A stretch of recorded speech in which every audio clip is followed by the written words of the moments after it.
Hola, ¿cómo está? Bienvenido a esta clase de física. Hoy realizaremos un ejercicio de leyes de Newton, de manera particular de la primera ley de Newton que dice: si un objeto no se mueve o se mueve a velocidad constante, la suma de fuerzas que actúan en él es igual a cero.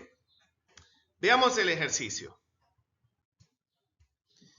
Encontrar la tensión de las cuerdas en la sección A, B y C, considerando que sostienen un semáforo de 200 newton. Hagamos un análisis previo. Tenemos aquí un semáforo que tiene un peso de 200 newton y hay pues una cuerda dividida en secciones. La sección A que tendría un ángulo de inclinación de 60 grados que aparece en la figura del lado izquierdo. La tensión B que tiene un ángulo de inclinación de 45 grados con respecto al horizontal que está del lado derecho. Y la tensión C que se encuentra unida a las dos tensiones anteriores, que es una tensión totalmente vertical sosteniendo de manera directa al semáforo. Algo que nos puede servir antes de iniciar el desarrollo del ejercicio es este concepto matemático que dice: si tenemos dos líneas que son paralelas y trazamos otras, en este caso dos que vendrían a representar la tensión A y B, y una tiene un ángulo de 60 grados con respecto a la horizontal, pues ángulos opuestos son congruentes o equivalentes. Pero también ángulos alternos internos también son equivalentes. En este caso, el ángulo que nos interesa a nosotros conocer es el ángulo alterno interno, porque va a ser aquel que va a estar sobre el eje X. En el diagrama de caída libre, normalmente nosotros dibujamos ángulos sobre el eje X. En este caso, pues, veremos más adelante que el ángulo de 60 grados que está en la parte superior, lo dibujaremos en la parte inferior. Y lo mismo para el ángulo de 45 grados. Ángulos opuestos son equivalentes, pero también los ángulos alternos internos también son equivalentes.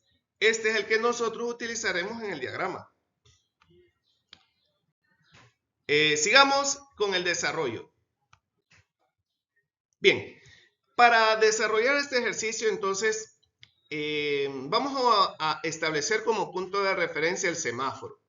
¿Qué pasa con el semáforo? Realmente en el semáforo hay dos fuerzas que se le están aplicando de manera directa.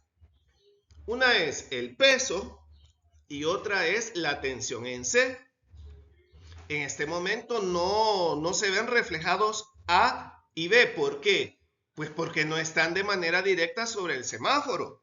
Sobre el semáforo solo se están aplicando el peso y la tensión en C. Solo esas dos fuerzas. En este caso, nosotros conocemos el peso, que es de 200 newton. Aplicamos la primera ley de Newton en Y. Y pues analizamos la fuerza, solo es el vector C menos el vector peso, representado con la letra W. El peso es negativo porque apunta hacia abajo. La tensión en C es positiva porque apunta hacia arriba. Aquí podemos despejar para la tensión en C. Diciendo que el peso está negativo, pasa al otro lado de la ecuación positivo.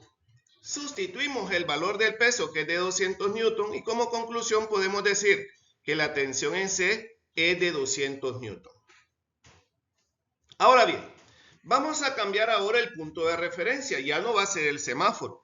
Ahora el punto de referencia será ese punto donde se intersectan las tres tensiones.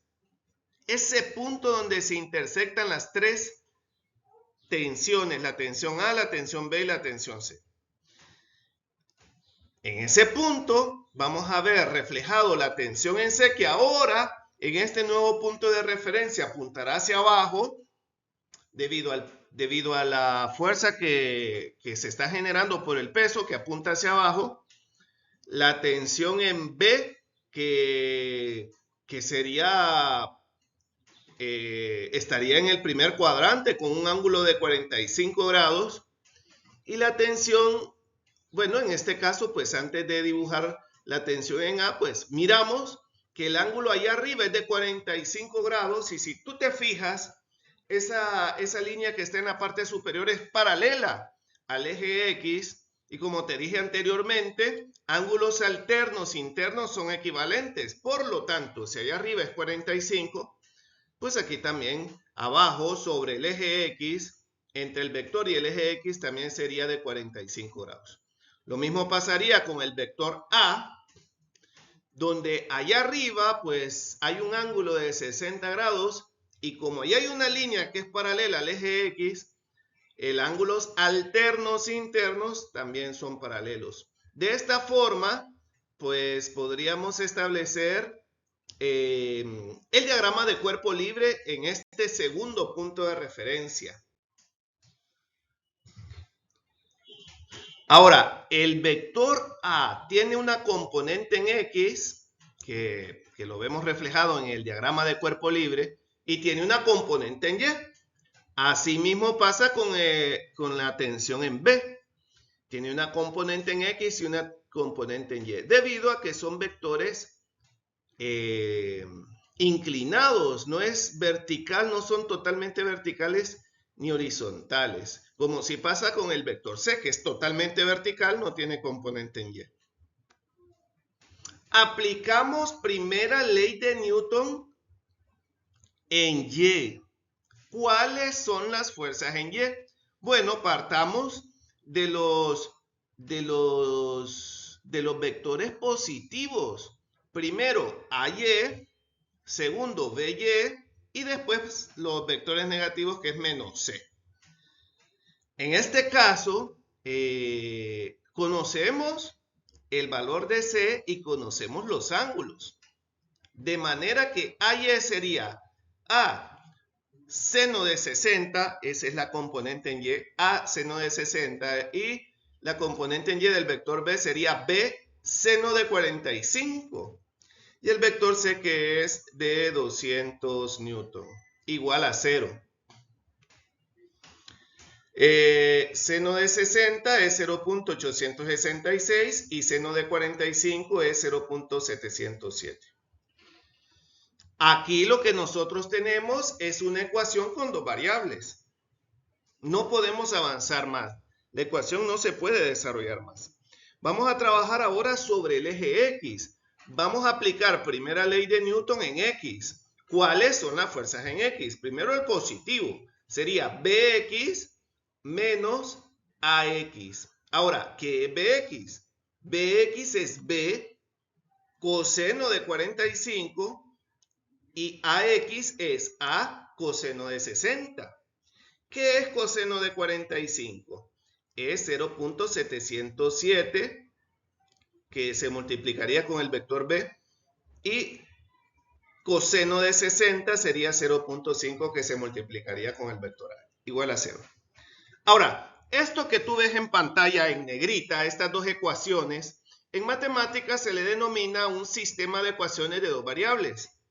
Dos ecuaciones con dos variables. Matemáticamente tiene solución mediante diversos métodos. El método que nosotros vamos a utilizar para resolver este sistema de ecuaciones de dos variables es el método de sustitución.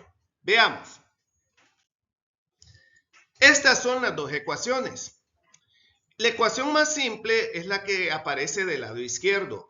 Vamos a despejar para B, para el vector B, de manera que menos 0.5a está negativo, pasa al otro lado de la ecuación positivo. Y 0.707 está multiplicando a B, pasa a dividir. Y la división de 0.5 entre 0.707 da 0.7072. En este caso hemos despejado para B, pero pudimos haber despejado para A y daría el mismo resultado al final. ¿Qué hacemos con este valor? Este valor de B lo sustituimos en la otra ecuación. La otra ecuación que aparece del lado derecho. De manera que 0.866A más 0.707B, como ya conocemos el valor de B, ese valor de B que aparece aquí del lado izquierdo lo sustituimos. B tiene el valor de 0.772, quiero decir, A. Lo sustituimos en esta ecuación de manera que ya no va a aparecer B, sino que el valor de B menos 200 es igual a 0. En este momento tendríamos una ecuación de una variable. Y una ecuación de una variable, pues sí, se puede resolver. Realizamos esa operación matemática, esa multiplicación que aparece en la ecuación. Y tendríamos 0.866A más 0.5A menos 200. 0.866 más 0.5 pues nos da 1.366A menos 200. El 200 está negativo, pasa al otro lado de la ecuación positivo. 1.366 se está multiplicando, pasa al otro lado a dividir, y en este momento ya tendríamos el valor de A, que es de 146.41 newton. Este valor lo sustituimos en la otra ecuación y de esta manera podríamos encontrar A multiplicando 0.7072 por 146.41 y encontramos el valor de B, que es de 103.54 newton. De esta manera hemos encontrado las tres tensiones de la cuerda. A, 146.41 newton, B, 103.54 newton y C, 200 newton. Gracias por su atención. Nos veremos próximamente.